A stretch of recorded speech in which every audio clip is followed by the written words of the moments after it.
Okay, सो हम आज के वीडियो में सीखेंगे एक अच्छा स्टॉक कैसे फाइंड कर सकते हैं। यहाँ पे हम सिखाएंगे फंडामेंटल एनालिसिस। किसी भी एक अच्छा स्टॉक फाइंड करने के लिए फंडामेंटल एनालिसिस बहुत ज़रूरी है, अगर आप लॉन्ग टर्म के लिए इन्वेस्ट करना चाहते हो तो। Here I am Urvashi Naseeb, the stock market investor and also the adviser.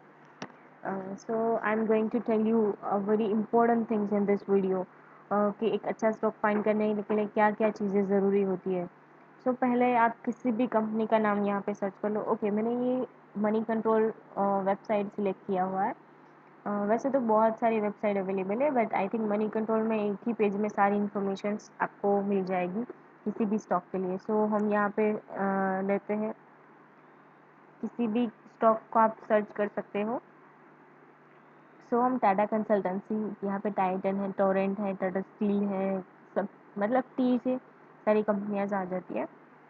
Okay, हम टाटा कंसल्टेंसी पे जाएंगे कि वो स्टॉक अच्छा है कि नहीं है। अभी हम इन्वेस्ट करें तो उसमें फ़ायदा क्या होगा हमें, और कैसे हम इसमें अच्छा सा रिटर्न ले सकते हैं।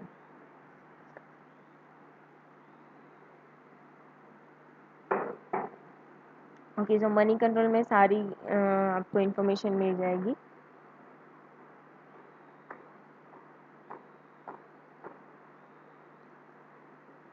ये आ गई टाटा कंसल्टेंसी। यहाँ पे करंट प्राइस दिखाई दे रही है, आप देख रहे हैं 2035 उसकी प्राइस है। BSE और NSE पर ये स्टॉक लिस्टेड है। यहाँ पे इसकी स्ट्रांगनेस क्या है, वीकनेस, अपॉर्चुनिटी, वो सब लिखा हुआ रहता है। ओके, आपको देखना क्या है फंडामेंटल एनालिसिस में स्टॉक की price. Okay, first you can go to the chart, all chart, वहाँ पे आप करोगे तो आपको मिल जाएगा चार्ट की वैल्यू ये 2005 से 2020 तक। ओके, ये जहाँ जहाँ डी लिखा हुआ है वो है डिविडेंड, यहाँ जो बी लिखा हुआ है वहाँ पे उसने बोनस भी दिया हुआ है।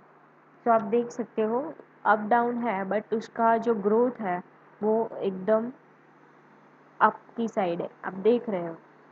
देखा, ओके, ये लॉकडाउन की वजह से यहाँ पे थोड़ा सा डाउन आया हुआ है, बट डाउन होता है उसका मतलब ये तो नहीं होता कि कंपनी में कुछ खराबी आ गई इसलिए। वैसे बहुत सारे आए हैं डाउन, बट वहाँ पे कुछ न्यूज़ अफेक्ट करती है या फिर कुछ और। तो हमें एक चीज़ देखना चाहिए कि उसका कंटिन्यूसली ग्रोथ हो रहा है कि नहीं। इस कंपनी का कंटिन्यूसली ग्रोथ है। आप ऐसे किसी भी कंपनी का फाइंड कर सकते हो। आपको ये भी देखना है कि ये कंपनी डिविडेंड कितना देती है। जितना ज़्यादा डिविडेंड देती है उसका मतलब ये है कि कंपनी अपने एम्प्लॉयज़ के बारे में, अपने शेयर होल्डर्स के बारे में सोचती है। ओके, ये एक मंथ में कितनी बार, आई थिंक वो कितनी बार डिविडेंड देती है, 1 2 3 4 5, ओके 4 टाइम डिविडेंड देती है। एक मीन्स वो हर 4 महीने पे डिविडेंड देती है ये कंपनी।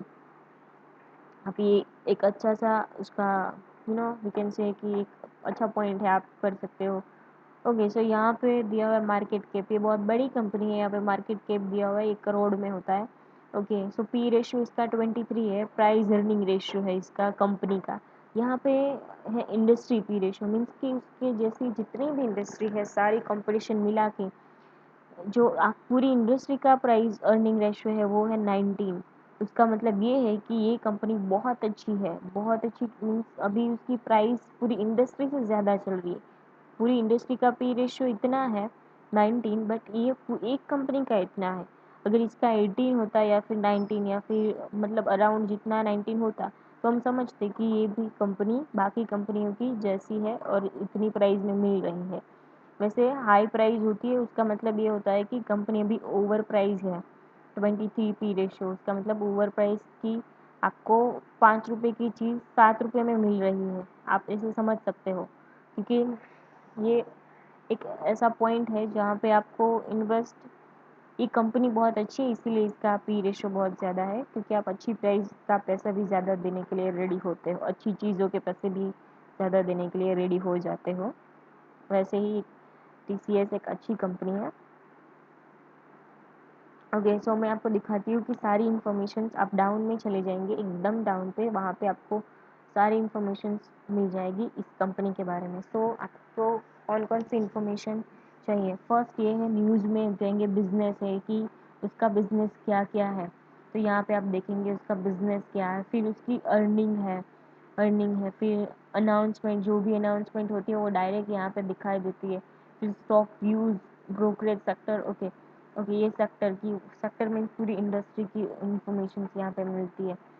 सो मैं आपको और जाते हैं कॉर्पोरेट एक्शन में कि उसकी बोर्ड मीटिंग कब होती है, और ओके, सो ये है उसका बिजनेस क्या है। Okay, business videos, economic news है, उसकी वर्ल्ड न्यूज़ है, उसकी ओके पॉलिटिकल न्यूज़ है, ओके साइड शोज़ है। मीन सारी इंफॉर्मेशन आपको यहाँ पे मिल जाती है उसके बिजनेस में, उसकी जो टॉप न्यूज़ होती है उसमें। फिर आपको ओके, सो ये बोर्ड मीटिंग्स और ये सब होती है, उसमें क्या होता है कि इसने कब बोर्ड मीटिंग्स बुलाई थी, और उसके ओके यहाँ पे आपको मिल जाएगी कि 2020 में उसने 3 बार अभी तक बोर्ड मीटिंग बुला ली है। उसमें ऑडिट रिजल्ट और फाइनल डिविडेंड भी डिक्लेयर किया है, उसने बीच में भी डिविडेंड दिया हुआ है, उसने यहाँ पे भी थर्ड क्वार्टर में डिविडेंड दिया हुआ है। सो ये सारी चीज़ें आपको बोर्ड मीटिंग्स में मिल जाती है। बोर्ड मीटिंग्स एक अच्छी चीज़ होती है जहाँ पे सारे डायरेक्टर्स अवेलेबल होते हैं, और वो एक अच्छा न्यूज़ अपने शेयर होल्डर के लिए डिसाइड करते हैं। So this is the good things की बोर्ड मीटिंग्स में इतनी ज़्यादा होती है। फिर एजीएम, फिर है बोनस, जो भी बोनस डिक्लेयर करते हैं। फिर अगर डीड एंड स्प्लिट मीन्स क्या होता है कि एक शेयर होता है, उसका 2 टुकड़ा किया जाता है। लाइक 10 रुपये का शेयर है, बट अभी ओके हम एग्जांपल लेते हैं कि 20,000 का शेयर हो गया है। सो बहुत ही कम लोगों के लिए ये क्योंकि छोटे इन्वेस्टर इन्वेस्ट नहीं कर सकते, 20,000 का शेयर है तो। सो इसके टुकड़े किए जाते हैं कि 10 रुपये का 5 रुपये कर दिया जाता है। सो एक शेयर है तो आपके पास 2 शेयर हो जाते हैं। सो उसको स्प्लिट बोला जाता है। यहाँ पे कंपनी हिस्ट्री है, कंपनी ने अभी तक क्या क्या किया है, सो उससे आपको अच्छी एक नॉलेज आ जाएगी। फिर शेयर होल्डिंग रिपोर्ट्स है, share holding okay, MF holding है। एमएफ होल्डिंग मीन्स क्या होता है कि आपको म्यूचुअल फंड, जो सारी कंपनियां होती है, तो कितनी म्यूचुअल फंड कंपनी ने यहाँ पे इन्वेस्ट किया हुआ है, एक अच्छा पॉइंट है। अगर ज़्यादा इन्वेस्ट किया हुआ है किसी भी म्यूचुअल फंड कंपनी ने, सो उसका मतलब ये है कि आपको बहुत कुछ रिसर्च करने की ज़रूरत नहीं है, क्योंकि वो एक रिसर्चर कंपनी होती है उसके पास, म्यूचुअल फंड कंपनी है उसके पास, जो अच्छे अच्छे स्टॉक में ही इन्वेस्ट करती है, क्योंकि उसको भी अपने कस्टमर्स को ज़्यादा रिटर्न देना होता है। उस हिसाब से वो देखते हैं। फिर टॉप शेयर होल्डर्स कौन से हैं कि जिसने बहुत ज़्यादा, जैसे कि